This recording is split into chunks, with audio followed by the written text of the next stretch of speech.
Boa noite, vocês estão bem? Dá um abraço aí, apertado quem está do seu lado, dá 2, 3, 4 abraços, cumprimenta aí as pessoas que estão do seu lado, se apresente a ela, faça novos irmãos, amigos, dá um grito aí para quem está assistindo também pela internet, sejam muito bem-vindos. Hoje nós iniciamos uma temporada do ano muito especial, onde tratamos biblicamente a respeito da vida amorosa, da vida conjugal, da vida familiar, e destacamos os princípios bíblicos acerca da maneira como nós devemos conduzir a nossa casa, da maneira como nós devemos conduzir o nosso casamento. Portanto, para que nós comecemos esse tema bem, você está com a tua família aí, filho, esposa, enfim, coloque-se em pé aí no seu lugar. Você está com a tua esposa, teus filhos, legal, glória a Deus, muito bom. Eu e a minha casa serviremos ao Senhor. Fique em pé, não terminou ainda não, fique em pé. Dê um abraço à sua família, nós vamos orar juntos, abraçados um com o outro.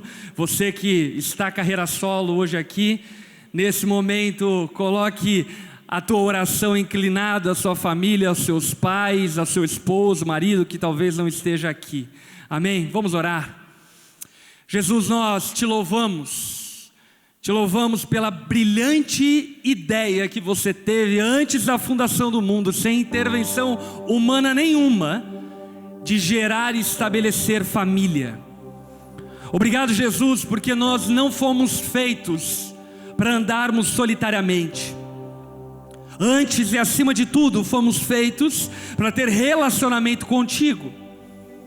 E depois do relacionamento contigo, como uma extensão dessa santa comunidade, nós fomos feitos para vivermos e estabelecermos família. O teu chamado ainda não mudou. O Senhor tem chamado um povo para ser fértil, multiplicar, encher a terra com famílias consagradas, entregues a Ti. E nós clamamos a Ti, Pai, para começarmos esse tempo onde vamos falar sobre tantas coisas profundas, confrontadoras, que vão de encontro com esse tempo adúltero, incrédulo. Nós oramos e colocamos a nossa casa diante do Senhor, Pai. Que não seja mera informação intelectual que nós vamos ouvir nesses próximos meses, mas que pelo contrário, profundamente, o Senhor alcance o nosso entendimento e faça-nos edificar a nossa casa sobre a rocha. Eu clamo a Ti de maneira muito especial, pelos sacerdotes do lar, pelos maridos, que o Senhor, ó Pai, nesse tempo conduza-os a tratarem aquilo que precisa ser tratado na sua casa, a ocuparem o papel de liderança da sua família, para de fato conduzirem as suas famílias de acordo com a sua vontade, de acordo com o seu querer.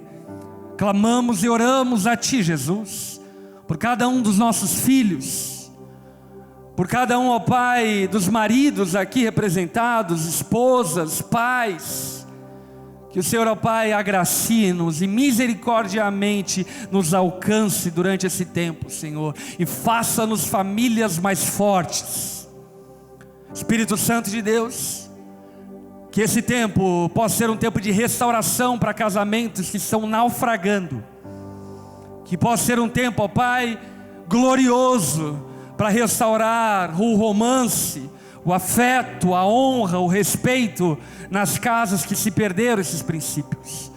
Que seja um tempo, ó Pai, onde a paternidade, a maternidade seja bem desenhada, para que aqueles que ainda não tiveram a graça de serem pais, quando assim o forem, possam ser segundo a Tua vontade e Teu querer.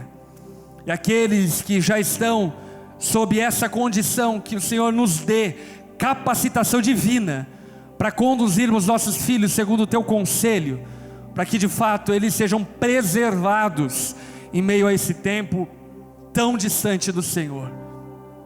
Que nossas casas possam ser um lugar onde o Senhor tenha prazer em habitar, e que nossos casamentos possam apontar para a Santíssima Trindade. Faça-nos, ó Pai, família segundo o teu coração. Não queremos, ó Pai, ser meros religiosos, hipócritas, que frequentam as igrejas, mas que não trazem santidade para a nossa casa. Queremos agradar o Senhor em tudo. Por isso, Pai, faça algo novo, ou continue fazendo algo nas nossas casas, de acordo com a sua vontade, seu querer e para a glória do seu nome, Jesus. Oramos dessa forma, em nome de Jesus. Amém, amém, amém. Pode sentar. Abra sua Bíblia na primeira carta de Pedro, capítulo 3, versículo 1. 1 Pedro, capítulo 3, versículo 1. A mensagem de hoje, ela está voltada para a maneira como as esposas devem se portar no casamento. Na semana que vem, nós vamos falar a respeito dos maridos, como os maridos devem se portar no casamento, de acordo com o conselho bíblico, de acordo com a palavra de Deus, de acordo com o Criador do casamento, que é o próprio Deus. E aliás, isso é uma coisa que nós sempre devemos trazer à memória. Quem estabeleceu o casamento não foi o homem. Casamento não é uma instituição civil, em primeira análise. Casamento não é uma instituição humana, em primeira análise. Mas casamento, em primeira análise, é uma instituição espiritual e divina. Foi o próprio Deus que estabeleceu o casamento.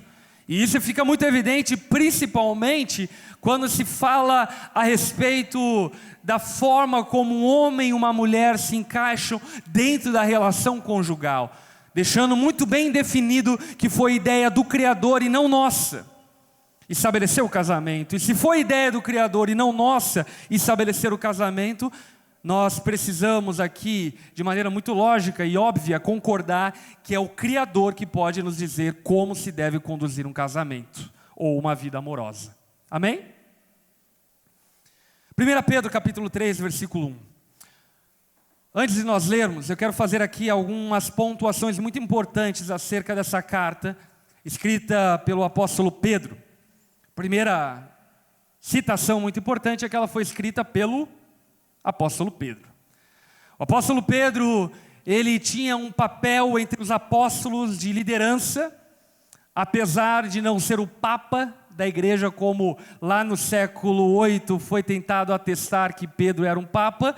Em nenhum momento nas escrituras do Novo Testamento, dos Evangelhos, nos dá permissão para dizer que Pedro ocupava um papel onde ele sucederia Cristo e depois dele sucederia outros apóstolos que então ocupariam o papel de papa ou de autogoverno ou do governo universal da igreja. Porém, essa carta é escrita pelo apóstolo Pedro. E, diferentemente de tantas outras cartas do Novo Testamento, essa é uma carta que nós entendemos como sendo uma carta universal. Por quê? Porque ela não é para uma igreja em específico e nem para uma pessoa em específico, mas ela é para o povo de Deus. Mais especificamente, Pedro escreve essa carta para aquilo que ele denomina como os forasteiros, que estão na região da Galácia. Na região da Galácia, em Capadócia, e algumas regiões da Galácia, norte, leste e oeste da Galácia. Curiosamente, eu não sei se você sabe, mas essa região, ela não foi visitada pelo apóstolo Paulo, ela não foi anunciado o evangelho nessa região pelo apóstolo Paulo, porque a primeira viagem do apóstolo Paulo, ela foi destinada à região sul da Galácia.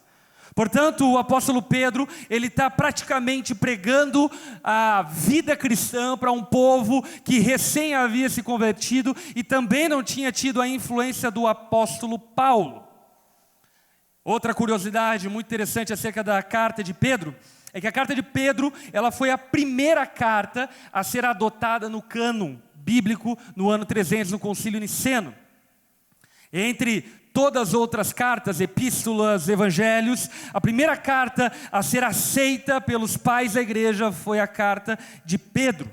Pedro, então, ele escreve essa carta para a igreja que está reunida nas diferentes regiões da Galácia, e por esse motivo, sem sombra de dúvidas, cabe muito a nós para ensinar essa igreja como viver uma vez que nós entregamos a vida a Jesus. E ainda mais, Pedro escreve essa carta para essa igreja, não apenas para que eles saibam como viver, uma vez que eles entregaram a vida a Jesus, mas ele escreve essa carta dizendo também sobre como eles devem se relacionar com quem não entregou a vida a Jesus. Porque o evangelho ainda não havia sido esparramado, como depois do primeiro século, segundo e terceiro século, assim aconteceu. E por assim não ter acontecido, havia um conceito muito distorcido acerca do que era ser cristão. Eu não sei se você sabe, mas só no terceiro século o cristianismo se torna uma religião oficial, e se tornando uma religião oficial, então ele ocupa um status quo na sociedade. Mas até então, até o terceiro século, ser cristão era sinônimo de abraçar uma heresia e ser participante de uma seita. E por esse motivo, a igreja foi severamente perseguida nos primeiros séculos. Então Pedro, ele está dando conselhos para essa igreja que estava nascendo nas regiões da Galácia, dizendo a eles como eles deveriam se relacionar com os incrédulos. E a pergunta que eu faço a você é: você se relaciona com pessoas que não creem em Deus na tua casa ou fora da tua casa? Sim ou não? Então, a carta de Pedro é uma carta que você deve estudar. Porque Pedro, ele vai dar conselhos sobre a nossa postura dentro de uma sociedade incrédula. Uma vez que nós entregamos a vida a Jesus, não pertencemos mais a este mundo, mas estamos neste mundo. E por isso que Pedro diz que nós somos forasteiros, estrangeiros, peregrinos. Por quê? Porque uma vez que nós entregamos a vida a Jesus, nós passamos a não mais pertencer a este mundo. Portanto, escute essa afirmação: se você está em Jesus, você não é mais deste mundo. Você é temporariamente está nesse mundo, mas você não pertence a ele. E sendo assim, nós devemos aprender de Deus a como se comportar nesse mundo. E diante de toda essa suspeita que havia acerca dos cristãos que assim estavam se convertendo, Pedro, ele dá diversos conselhos. Basicamente nessa epístola são 3 conselhos gerais. Primeiro conselho, sobre como nós lidamos com as autoridades governamentais, as autoridades diversas. Segundo conselho, sobre como nós lidamos com as autoridades no serviço, no trabalho, naquele contexto, como escravo lidava com seu senhor. E terceiro conselho, como as esposas lidam com a autoridade do marido e como os maridos devem então proceder no exercício da sua autoridade. E por que Pedro quer falar sobre isso a nós? Porque, sobretudo, o que Pedro está tentando, num esforço genuíno, fazer com essa igreja, que assim estava nascendo, é mostrar para eles que eles deveriam ter um bom procedimento. Por que eles deveriam ter um bom procedimento? Porque a pregação do evangelho dependia do bom testemunho dele. Você já ouviu aquela frase? Quando pregar o evangelho se precisa usar palavras. Já ouviu? Já? Essa frase? Já? Se você ouviu, essa frase é errada. Porque o evangelho precisa ser proclamado, ele precisa ser dito. Porém, o evangelho, obviamente, que ele só é abraçado em um ambiente de credibilidade. Por exemplo, se você faz parte de uma família, e nessa família você é o terror. Você é um marido horroroso. Ou uma esposa horrorosa, fadídica, gritona, fala alto, grita com os filhos, joga panela nos filhos. Se você for apresentar o evangelho para sua casa, obviamente que você vai ser motivo de chacota. Não porque o evangelho não seja verdadeiro, mas porque falta a sua credibilidade ao pregar o evangelho. E o que Pedro estava dizendo é que nesse contexto, aonde a igreja cristã estava sofrendo severas perseguições, com suspeitas acerca do fato de alguns pensarem que eles se encaixavam como uma seita, Pedro está recomendando a essa igreja que eles vivam em um bom comportamento, principalmente no trato com as autoridades. Ok? Então esse é o pano de fundo, só para você estar ciente. agora versículo 1 de 1 Pedro capítulo 3. O apóstolo Pedro vai dizer: do mesmo modo, observando que, como eu disse anteriormente, Pedro aqui está se referindo do mesmo modo àquilo que ele citou no capítulo 2 de 1 Pedro. O que ele citou no capítulo 2, só lembrando, ele citou a respeito das autoridades governamentais e das autoridades, trazendo para o nosso contexto, profissionais. Ele fala que o empregado deve submeter-se ao seu patrão. E ele fala também no capítulo 2 que nós devemos nos submeter às autoridades governamentais. E agora então ele está remetendo a essa sujeição, dizendo o seguinte: olha, do mesmo modo como eu falei antes, mulheres. Cadê as mulheres aqui dessa casa?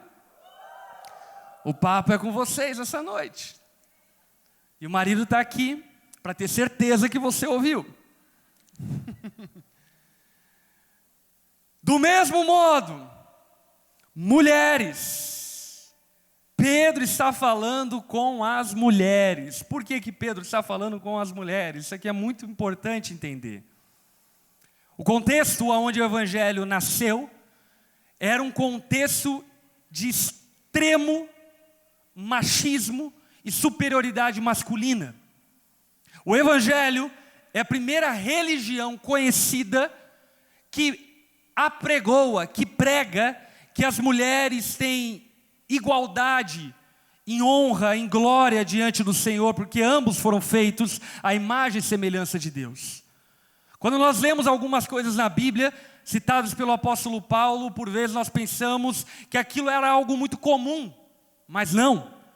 Paulo estava quebrando com todo um conceito cultural, filosófico, que imperava naqueles dias. Quando Paulo, por exemplo, diz que homem, mulher, grego ou judeu, são todos iguais diante do Senhor. Aquilo ali, meu irmão, é uma proclamação contracultural mais nervosa que você já ouviu da história. Portanto, veementemente eu preciso afirmar isso porque, infelizmente, pela ignorância de alguns abraçam essa falsa ideia de que o cristianismo é uma religião machista. E veementemente eu afirmo para você que não é. Em hipótese alguma não é. Pelo contrário, toda essa forma como nós cremos que as mulheres devem ser tratadas hoje, dão origem-se no cristianismo. Elas se originam na fé cristã. Mas, o que acontece naquele contexto, sabe o que é?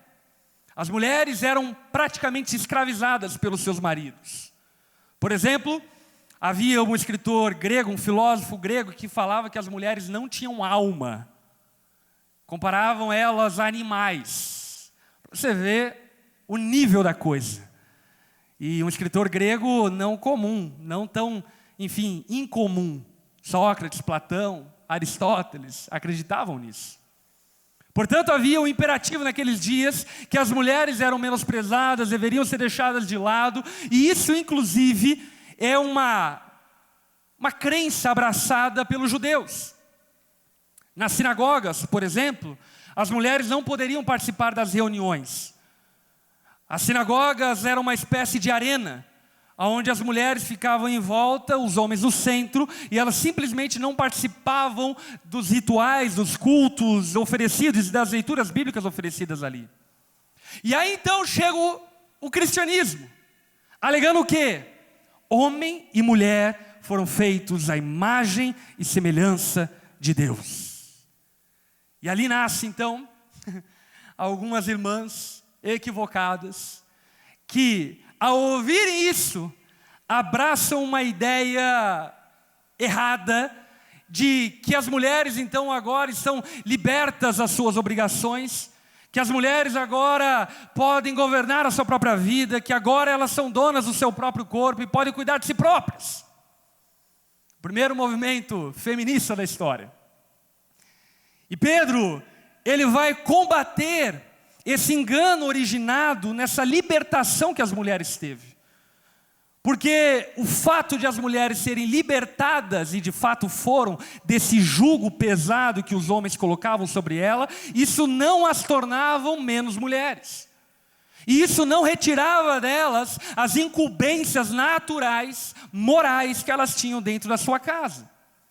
Então Pedro está tentando trazer para as mulheres um ar de sobriedade para as mulheres, para que as mulheres tenham um bom procedimento na sua casa. Então Pedro diz, do mesmo modo, mulheres, o que ele vai dizer aqui?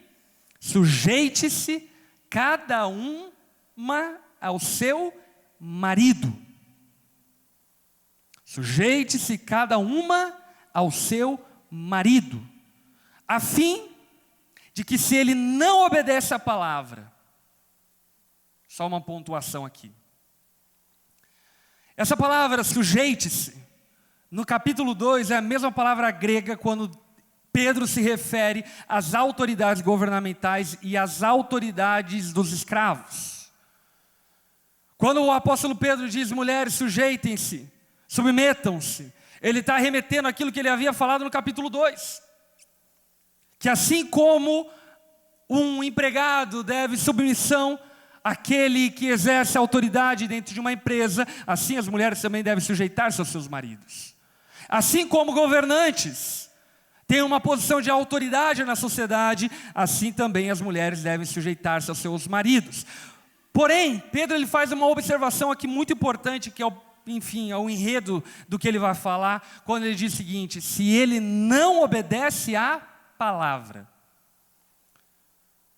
O apóstolo Pedro, ele vai tratar aqui principalmente mulheres que têm maridos não convertidos.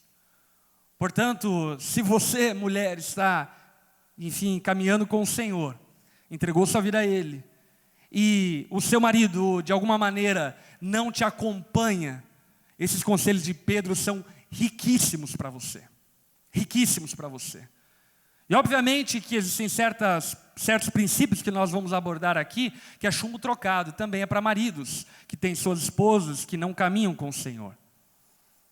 Pedro está dizendo, olha, se o seu marido não obedece a sua palavra, ou seja, não crê, porque é uma coisa que nós nunca podemos esquecer, que fé e obras não andam separados.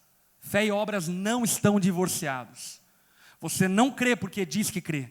Você crê se vive conforme você diz que crê. Amém? Isso é muito importante. Porque muitos estão esgotando a fé a uma crentice barata. E a fé, ela só é genuína se houver obediência. E o apóstolo Pedro está dizendo que esse marido não obedece à palavra, logo ele não crê.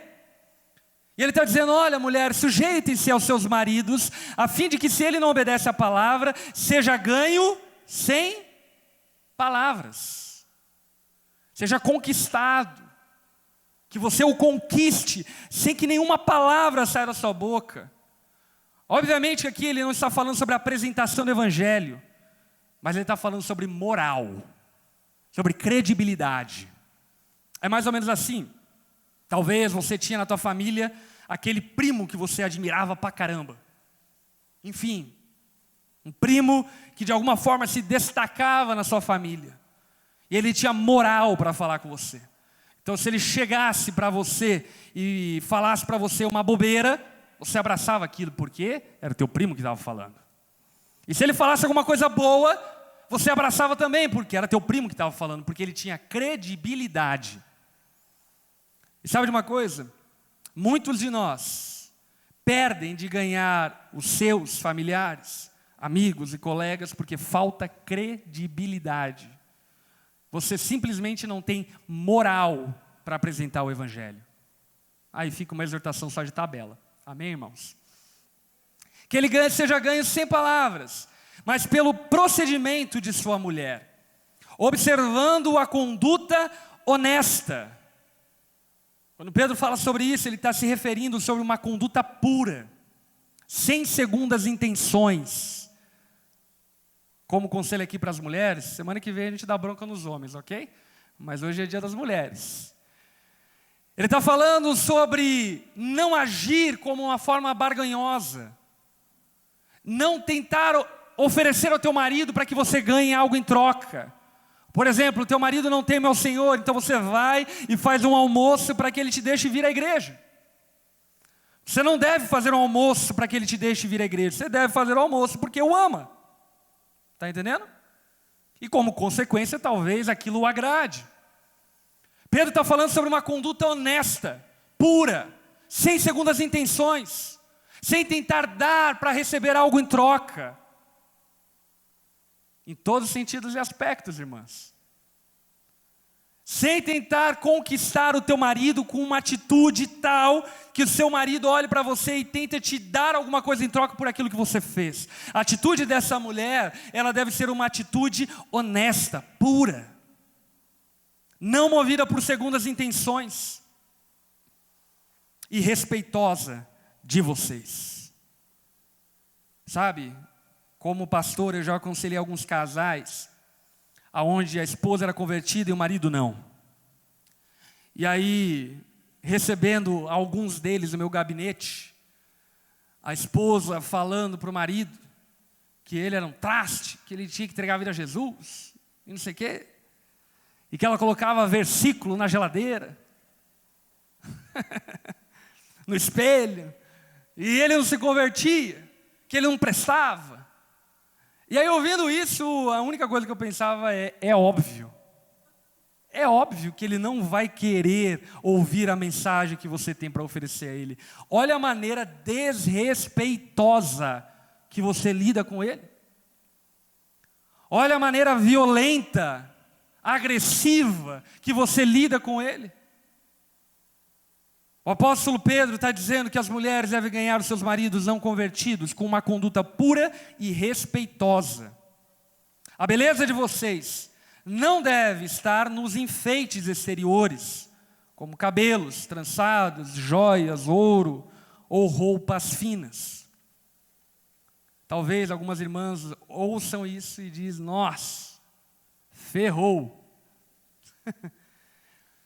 Obviamente que todos aqui entendemos que o apóstolo Pedro não está dizendo que as mulheres não devem se arrumar. Amém?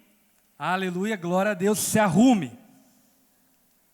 Se arrume, faça uma compra aí de lingerie, deixa tudo em dia, seja gata para o seu marido, seja atraente a ele. Mas o que o apóstolo Pedro está dizendo, dentro do contexto onde ele está citando isso, é que o marido não vai ser ganho por coisas exteriores.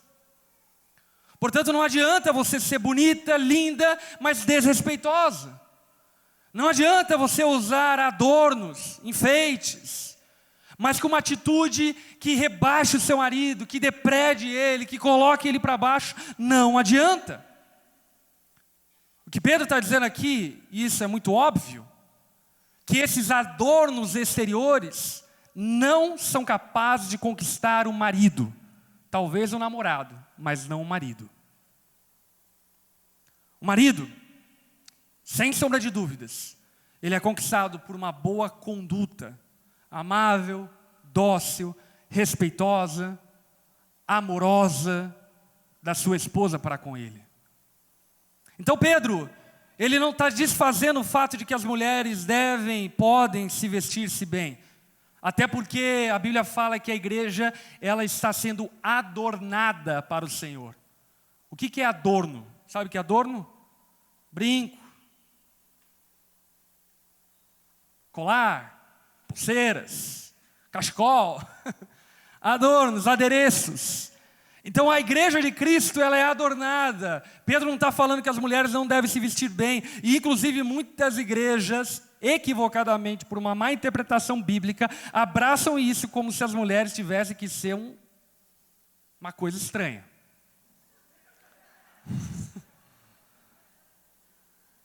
E aí vão causando todo tipo de malefício para as mulheres, porque as mulheres, enfim, não estão equipadas, preparadas para o seu marido. O que Pedro evidentemente está dizendo é simples.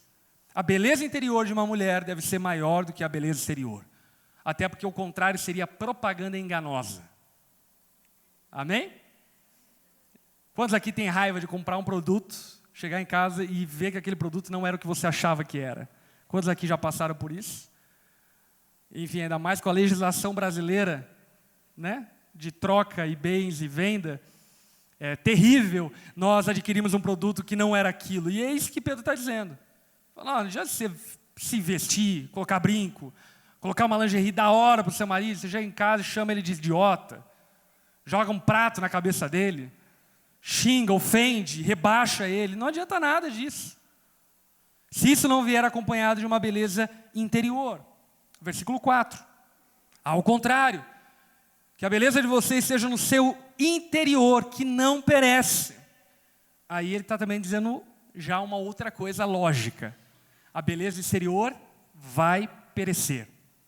E se teu casamento é sustentado por atração física, acredite, meu irmão, ou minha irmã, na verdade, né? Um dia a testosterona do seu marido vai baixar.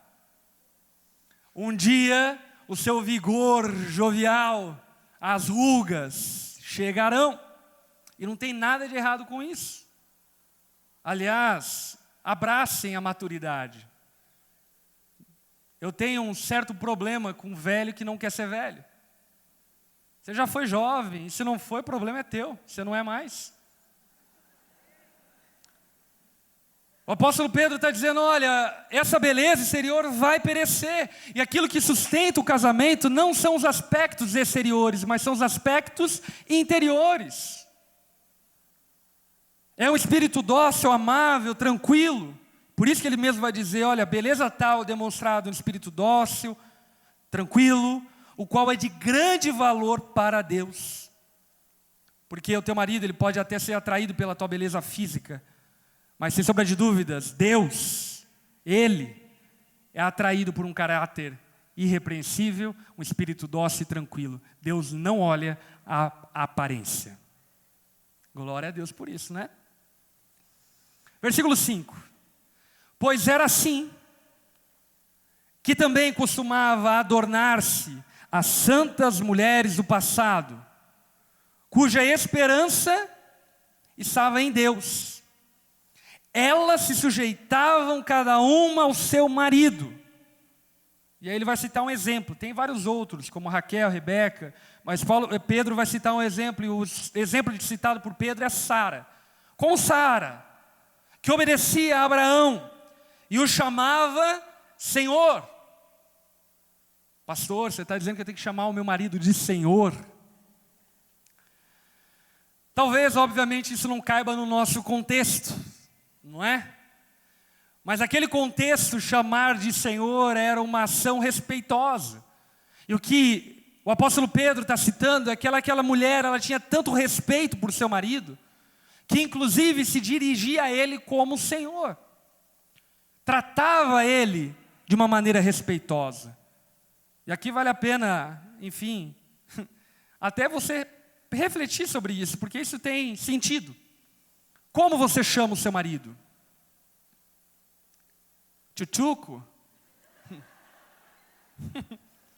Filho?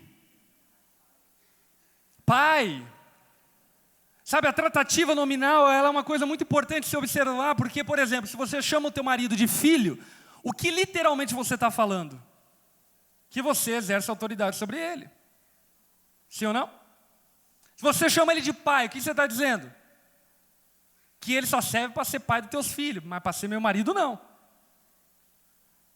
Então, obviamente que aqui eu não quero estabelecer nenhuma nomenclatura que nós devamos usar obrigatoriamente na vida conjugal, mas é algo a se observar, como você se refere a teu esposo, como você se refere a tua esposa, como você chama ela.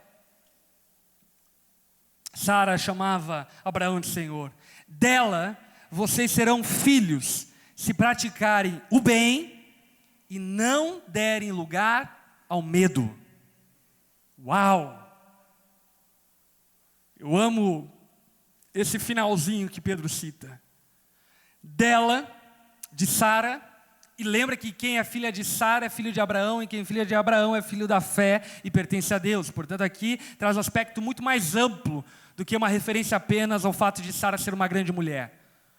O que Pedro literalmente está falando é que você será filha de Deus, que você pertencerá ao Pai, você será chamado filho de Abraão, filha de Abraão, se praticar o bem.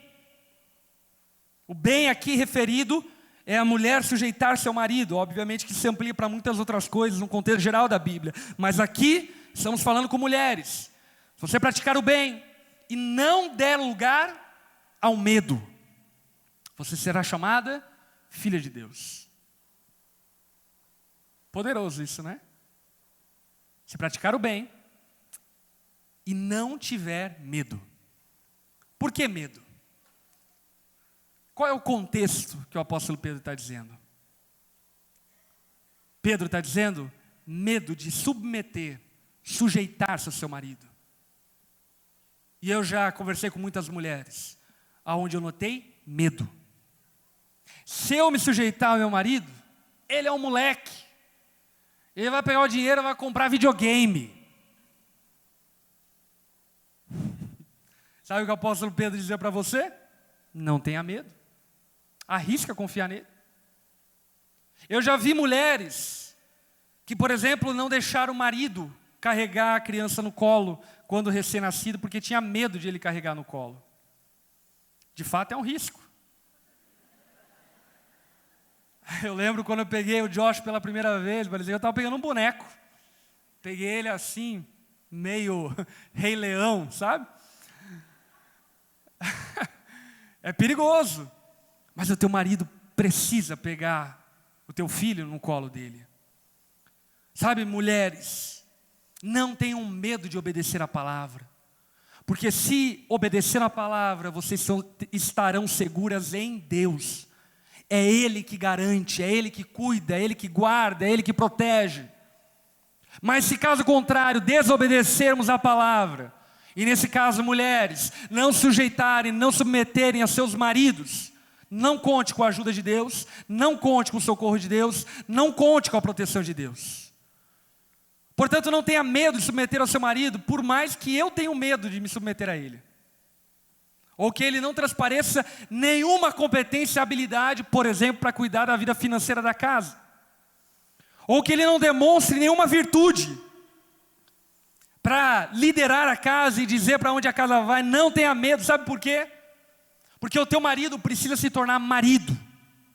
E marido é aquele que exerce sacerdócio, liderança na sua casa. E se você não der a ele essa posição, esse lugar, ele nunca vai ser o teu marido. Ele sempre vai ser um coleguinha teu. E vamos concordar aqui? Mulheres, de verdade, mulher. Tem umas coisas estranhas hoje. Mulher quer um marido. Ela não quer um colega. Ela não quer alguém para dividir escova, para dividir banheiro. Ela quer um marido. Alguém que lidere ela, alguém onde ela seja segura, protegida. Sabe, você mulher pode ser uma CEO de uma empresa, mas você quer se chegar em casa e ir para os braços do teu marido, ser protegida por ele. Porque de fato, assim foi constituído o casamento. Portanto, pratiquem o bem e não deem lugar ao medo. Antes, sujeitem-se aos seus maridos. E aqui, diante desse texto que nós acabamos de ler, eu quero pontuar a partir dele 6 coisas que não são submissão. Porque é mais fácil nós entendermos o que não é, para depois entendermos o que é. Ok? 6 coisas, 6 atitudes, 6 práticas que talvez você pense que é submissão, ou talvez você mesmo, marido, impõe esse jugo sobre a tua esposa, que não é submissão. E a primeira aqui abordada é: submissão não é concordar com tudo. Por que eu posso afirmar isso? Porque obviamente aquela mulher não concordava com a fé do seu marido, citado pelo apóstolo Pedro. Ela era convertida a Cristo, seu marido não era. Se ela concordasse em tudo com seu marido, ela também não seria convertida. Ela converteu-se a Jesus porque ela discordou do seu marido. Portanto, submissão não é concordar em tudo com seu marido. Submissão não é você sucumbir às suas críticas, o que você pensa, a sua opinião. Isso não é submissão. Por exemplo, se teu marido chegar para você e disser: para que você faça algo que vá contra um princípio de Deus, é tua incumbência desobedecê-lo. Por quê? Porque submissão não é você se neutralizar, se tornar uma anencéfala que não pensa e subjugada por um capataz que você chama de marido. Isso não é submissão. No casamento existe espaço para discordância, porém esse espaço para discordância nunca deve extrapolar a autoridade do seu marido. E esse é o ponto. Porque daí, mulheres, precisamos aqui concordar que muitas vezes vocês até têm uma opinião diferente do seu marido, mas o problema é como você trata essas opiniões em relação ao seu marido. E aí que é o conselho que Pedro está dizendo sobre ganhar o marido em silêncio. É muito interessante isso, porque, por exemplo, a Bíblia vai dizer em 1 Coríntios 7,13 que se uma mulher tem um marido descrente e ele se dispõe a viver com ela, não se divorcie dele. A Bíblia claramente está dizendo o quê? Olha, mesmo sobre uma coisa tão vital que é a fé, se teu marido discordar de você, mas ainda assim decidir submeter-se, ou melhor, não submeter-se, mas decidir continuar com você, mesmo tendo uma outra fé, mesmo tendo uma outra crença, não se divorcie dele, continue com ele. Porque em um casamento não é um lugar de unanimidade.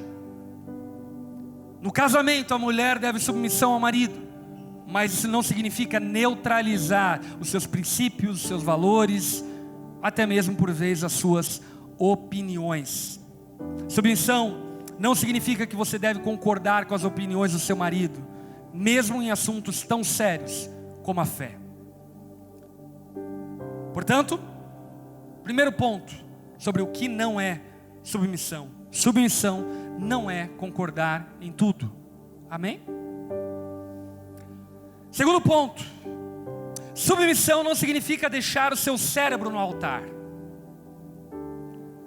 Mulheres, Deus deu a vocês a capacidade de pensar, de raciocinar, de chegar a conclusões.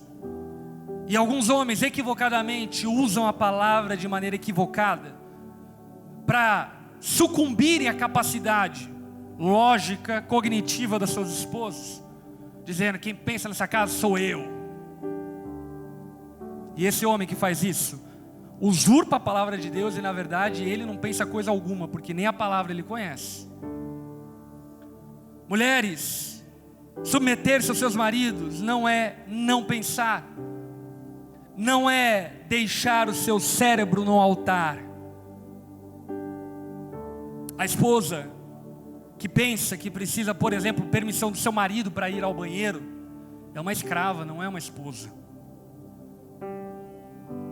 Submissão não é deixar o cérebro no altar. Liderança, marido, não significa que você não escuta os seus liderados. Isso não é liderar. Isso é um regime autoritário e não de autoridade. Você entende a diferença? Liderança, maridos, nem ao menos significa ter sempre razão, embora você seja responsável pelo veredito. Por vezes você vai errar. Nem sempre você tem que ter razão. E o bom líder não é aquele que sempre tem razão, mas é aquele que, quando não tem razão, tem humildade para reconhecer que não tem razão. Portanto, marido, liderança não é neutralizar a sua esposa ao ponto de que você pense que ela não pensa, e a única pessoa que pensa na face da terra é você. Por exemplo, alguns homens deram azar de casar com alguma esposa que fez economia, administração, MBA, investimentos e negócios. E aí ele quer dar opinião sobre a vida financeira familiar, dizendo: não, está comigo, eu manjo. Então a esposa poderia te dar aula de gestão financeira, e você tem que ter a humildade para reconhecer que nesse quesito ela sabe mais do que você e não existe nada de errado nisso. Esposa, submissão não é deixar o seu cérebro no altar. Na submissão, preste atenção que isso é muito importante. Se houver discordância, a palavra é do marido. Mas isso não significa não debater, não conversar sobre determinado assunto. De fato, quem vai dar a palavra final e o veredito é o seu marido, porque ele lidera. E aliás, é assim, porque ele vai prestar contas à sua casa, não é você, esposa. Aí está um alívio para você. O teu marido responde por como a sua casa anda. Quando Eva fez a burrada no jardim, Deus foi primeiro perguntar a quem o que ele havia feito? Ao homem. Porque embora fosse Eva e Deus sabia que tivesse primeiramente pecado, a responsabilidade era do marido, não de Eva. Portanto, o marido sim tem veredito, mas isso não significa que ele não deve ouvir a sua esposa. Pelo contrário, a palavra diz que a mulher sábia edifica a sua casa, e a tola, ou seja, aquela que não pensa, ela com suas próprias mãos a destrói. Portanto, não negue o seu saber, não negue a sua inteligência, pelo contrário, desenvolva as suas habilidades cognitivas para que você seja ainda mais competente ao pensar. Terceiro ponto sobre o que não é submissão. Submissão não significa que você não pode tentar influenciar o seu marido. Isso é um outro ponto muito importante. Por quê? O texto mesmo defende essa tese. O marido não concordava com a esposa, não cria da mesma forma que ela, certo? E o que Pedro está aconselhando essa esposa? Conquiste o teu marido. O que Pedro está falando para aquela mulher é: influencie o teu marido. O que o apóstolo Pedro está aconselhando essa mulher é que você não precisa concordar em tudo, que você não deve neutralizar o que você pensa, e também que você pode, e não só pode, mas deve influenciar o seu marido. Mas tudo isso com uma atitude honesta e respeitosa. Amém? Submissão não significa evitar o esforço para influenciar ou mudar o seu marido. Pelo contrário, o ponto desse texto é: mulheres, conquistem o teu marido. Se você ver o teu marido tropeçando, conquiste ele, torne ele um homem melhor. E eu posso afirmar uma coisa aqui que a Bíblia já afirmava de antemão: mulheres sábias conquistam seu marido e tornam seus maridos melhores.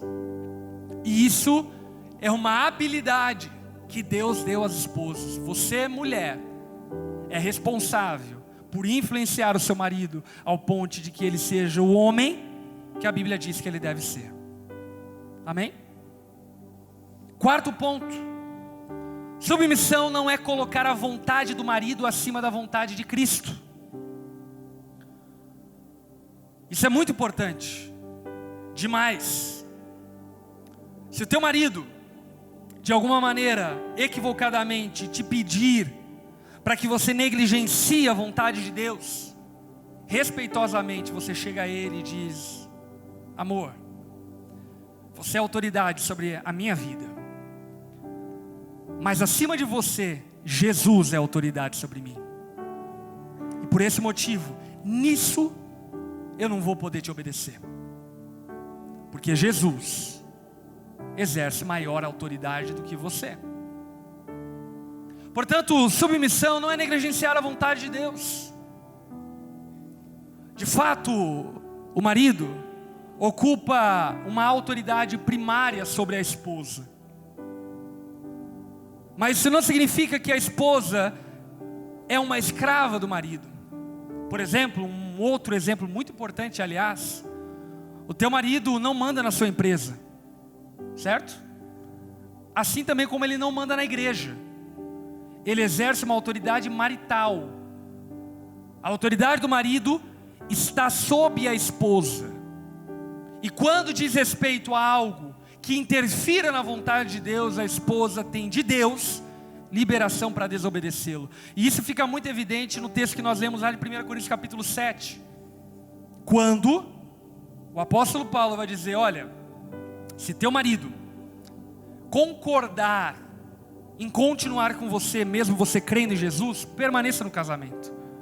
E depois ele vai dizer o contrário. Se teu marido não concordar, te impedir, te barrar, te pressionar, sucumbir, tentar abafar a sua fé, te impedir de servir a Deus, então é melhor que você divorcie. Isso está em 1 Coríntios capítulo 7. Portanto, submissão não é colocar a vontade do marido acima da vontade de Deus. Agora, qual é a vontade de Deus? Isso aqui é muito importante, não é? A esposa pode pensar que a vontade de Deus é que a gente coma alcatra. Não. Qual é a vontade de Deus? Repete comigo. A palavra. A palavra é a vontade de Deus. Portanto, por exemplo, teu marido pode chegar para você e dizer algo para você como, por exemplo, sei lá, amor, você está indo muito à igreja. Você vai no grupo pequeno, discipulado, culto, tem que ficar mais em casa. Obviamente que isso não é bom, mas ele não está interferindo na vontade de Deus. Se ainda te permitir congregar, aí você vai diminuir, você vai vir ao culto, vai deixar de ir no GP, até você ganhar o seu marido. Você está entendendo? Portanto, você tem que ter sabedoria para entender qual é a vontade de Deus, porque submissão não é ferir a vontade de Deus. Quinto ponto. Submissão não significa receber toda a força espiritual através do marido. Algumas esposas, equivocadamente, se tornaram ultradependentes do seu marido. Como se toda a espiritualidade da casa tivesse que vir do seu marido. Ah, pastor, o meu marido não ora conosco. O meu marido não leva a gente para a igreja. É verdade, teu marido é um mané. Concordo com você. Mas ainda que ele não faça isso, não significa que você não deva fazer isso. Está entendendo? Por quê? Porque nesse aspecto, a fé é algo individual. E o que o texto deixa muito claro é que essa mulher, citada pelo apóstolo Pedro, é uma mulher crente. Uma mulher forte espiritualmente. E o seu marido nem convertido era. E o que Pedro está dizendo é, mulher, você é forte, conquiste o teu marido. Talvez essa seja o tipo de mulher que ia à igreja sozinha, que o marido fazia corpo mole, não dava carona. Você chegava para ele e dizia, amor, leva eu na igreja. Não, hoje tem jogo do Flamengo. Que aliás tem, né? Que Deus abençoe.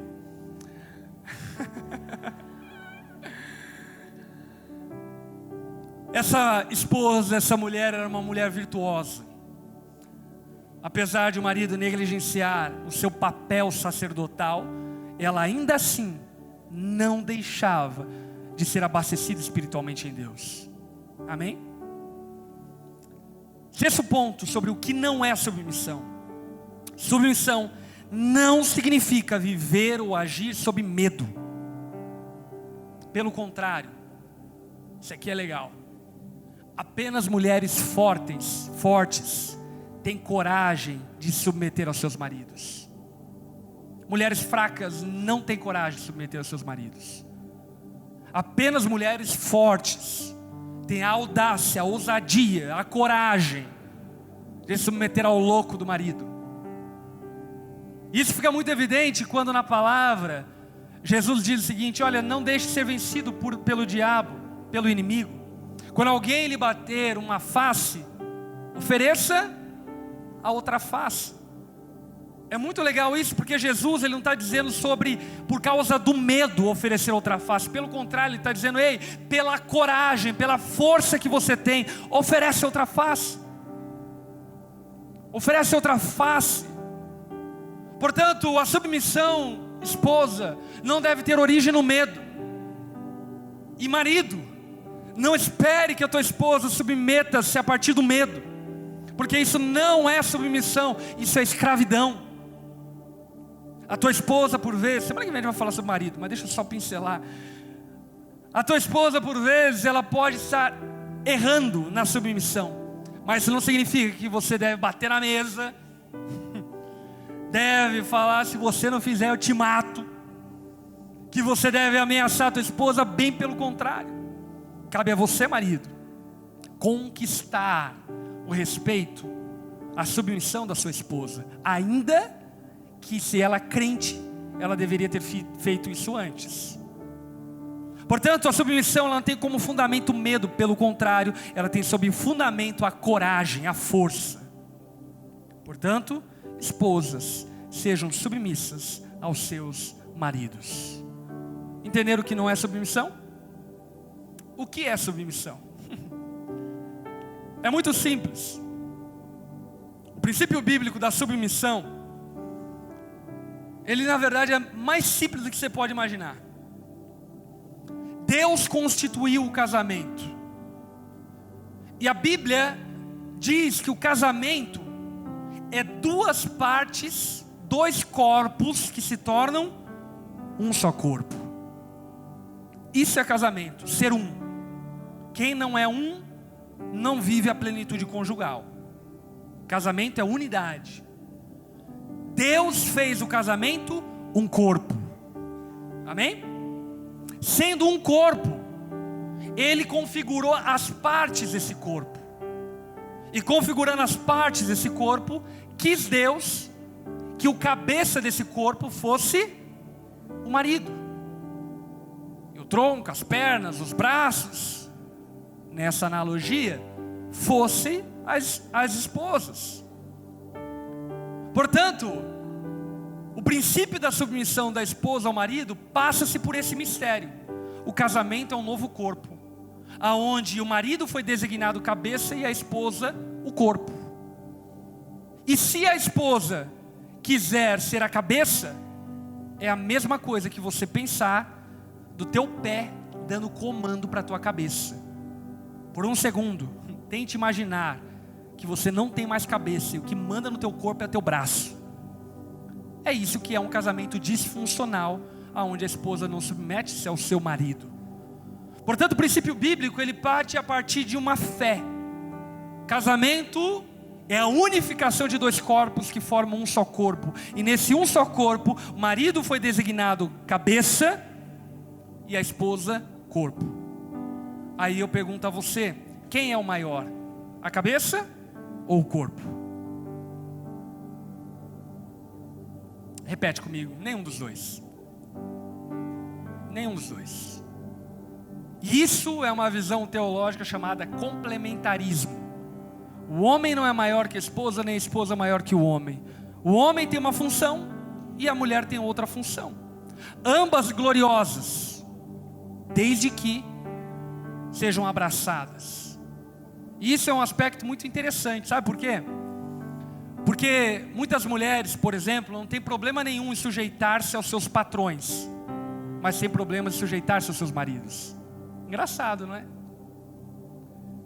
Não tem problema em submeter-se, sujeitar-se ao presidente, ao prefeito, às autoridades, ao professor, à polícia, mas tem problema em sujeitar-se ao seu marido. Por quê? Sabe por quê? Porque você tem sido tomada e dominada por ideias que são provenientes do inferno, que tem a capacidade de destruir o seu casamento. Um casamento funcional é um casamento onde o marido, no temor do Senhor, exerce a liderança da sua casa, é o cabeça do seu lar, e a sua esposa, de maneira dócil e respeitosa, pura e santa, sujeita-se ao seu marido. Ainda que submissão, voltando a falar, não seja não concordar em tudo, não seja deixar o seu cérebro no altar, não seja que você não pode influenciar o seu marido, que não seja que você não deve buscar força espiritual, e que não seja que você deve viver sob o regime do medo. Ainda assim, você deve sujeição ao seu marido, porque foi isso que Cristo e a palavra nos instrui e nos ensina acerca de um casamento funcional. Amém? Amém? Mulherada, fique em pé, nós vamos orar por vocês.